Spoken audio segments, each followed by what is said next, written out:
Okay, now I'm going to talk about something really cool in one of the hottest categories in the bike industry. The category is dropping seat posts. It's been around for a few years, but no one has really gotten it right. We've had Gravity Dropper and Maverick, bought by Crank Brothers, those dropping posts. And they've been around, but no one's been quite happy with them. There's reliability problems, there's wobble wiggle problems, and now it seems like 7 new companies just jump into the fray. Because what people are finding out is that, man, these things are a good tool. They just enhance your riding. You ride better, ride faster, you ride safer.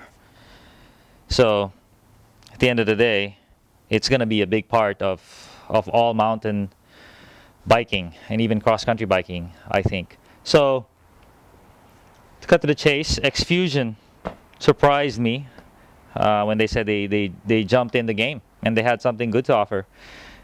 What they have is the X-Fusion Hilo. It's right here. It's 620 grams and it's about $250. So it comes in very competitive.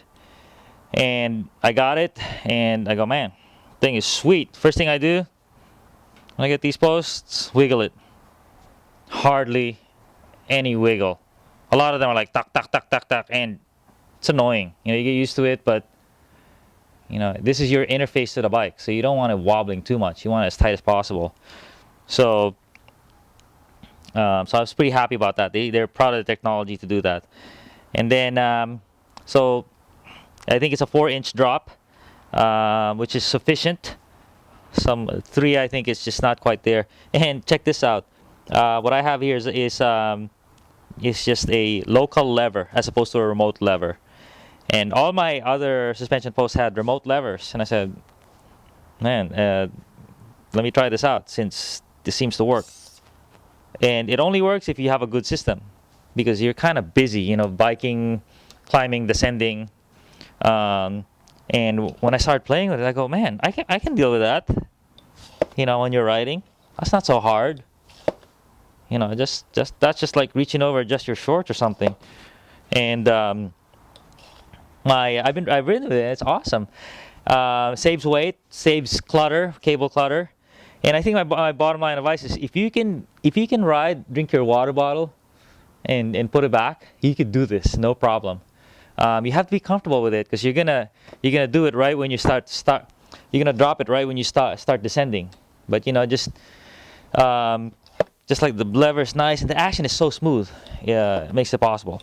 I also want to talk about the remote lever. They say they have a kit with a cable and you can do this all remote. That comes with the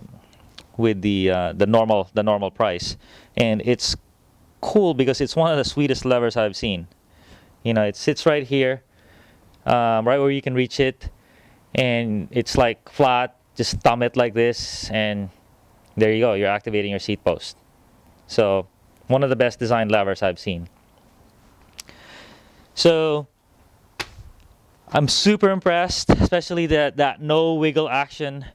Where you put it, it stays on there. It doesn't start dropping. It doesn't start sagging. It seems really reliable. And another bonus of a no remote system is you got another bike, let's move it over.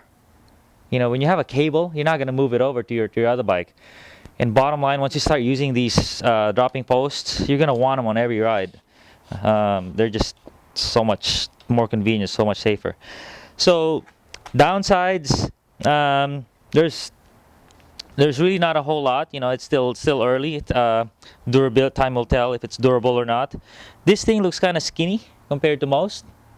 But they said they built it beefy. It's not gonna bend on you. It has one chamber, so when you drop it, it prevents it. It keeps its location, but there's no air chamber from keeping it from going up. So you can actually pull this like this, and it will go up. It's not locked down. Bothers some people. Kind of get used to it. You can't pick up the bike just like that. But what's really cool is it seems like a nice system that it doesn't, it just drops back down. Some of them you lift back up and it takes like forever to drop down. This one seems really nicely designed. And you're not really going to lift it there. Last is this system. It's of Seatpost. The angle is determined by friction. You know, there's two cups there. When you press down, it goes by friction and prevents it from. It locks it in place. When I first got it, I torqued on the bolt and it still moved. It would click, click, click. You know, when you plant it on a downhill. So I greased that bolt, able to apply more torque to it, and it stays put. But you know, it's not the most obvious system out there, and I'm not sure it's going to hold up to heavier riders. So something to watch out for. Most people are more comfortable with ones with clicks and detents where it stays in place easier. But for me, you know, once I grease that bolt, no problem. So XFusion, I'm jazzed about this product. I'd like to try the other 5 ones in the market and see how this one compares. But so far, having a good time with it. Thank you.